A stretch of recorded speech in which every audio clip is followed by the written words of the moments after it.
Asalaamu calaykum akhyaari kusoo dhawaada caawa iyo qadri college online iyo cashar kalo xiiso leh waa 5 jumladood oo ingiriisi ah iyo iyagoo ku fasiran af soomaali number 1 I eat waxaan cunaa bread rooti ayaan cunaa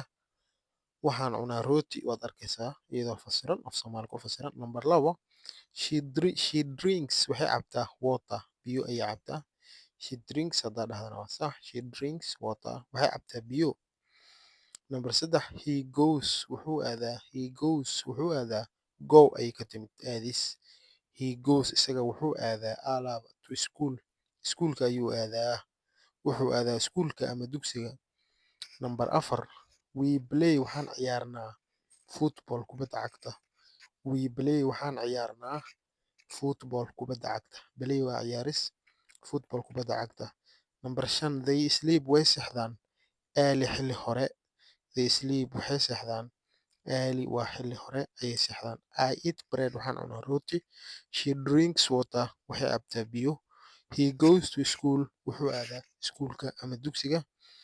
we play football waxaan ciyaarnaa kubadda cagta they sleep early xilli hore ayay seexdaan kusoo dhawow qaadir college online kana baro luuqadaha kala duwan sida ingiriiska sawaaxiliga iyo soomaaliga haka raagin soo dhawow